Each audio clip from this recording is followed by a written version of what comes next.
When I came to learn of the passing of the much-beloved Betty White in the closing days of the previous year, I was put in mind of a notion which I feel inclined to share with all of you now, particularly in lieu of the vast disappointment which was centered around her having passed away just shy of her 100th birthday.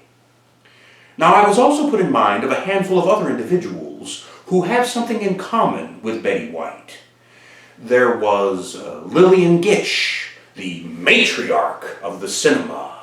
There was the mega televangelist Billy Graham. There was the famous caricaturist Al Hirschfeld. There was the legendary Eddie Albert. There was Fern Welk, the widow of the late Lawrence Welk. There was the sing-along maestro himself, Mitch Miller. And there was that cop-slapping grande dame of socialites, Zsa Zsa Gabor. Each of these celebrated luminaries, as I say, hold something in common with Betty White. You see, each of them lived to be 99.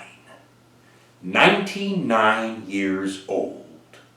And also, like Betty White, every one of us who loved them, we somehow felt that they were cheated, that they were shortchanged, that there was something very unfulfilling about them having been unable to or not permitted to reach that elusive centennial milestone, their 100th birthday.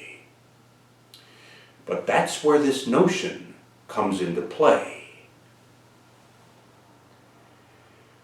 Your punk rock cousin, Hawaiian Mike, who unthinkably also passed away this previous year, he is the last individual with whom I shared this notion at, unfortunately, what turned out to be our last dinner together out at the Chinese buffet. You see, he was explaining to us that his own grandmother had just passed away herself, and that she had likewise attained the age of 99 years. He himself felt, as so many others, that she also had been cheated at having not been able to reach her 100th birthday. That brought to mind this idea, and I explained it to him. And I might tell you that his reaction, plainly speaking, was,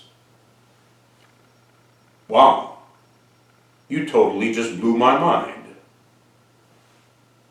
Now, as flattering as that was, and as much as I might want to take credit, I am not the originator of this idea. For myself, I came across it in an article in a magazine geared toward senior citizens years ago, and I happen to remember it being as committed as I am to issues of lineage and longevity. I appreciated it so much that I never forgot it. Here it is. When you turn 99 years of age, obviously, using very simple mathematics, 1 year from that point clearly amounts to your 100th birthday. Very simple. 99, 100.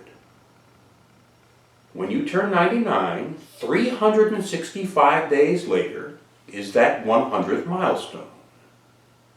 Here is what I ask you to bear in mind.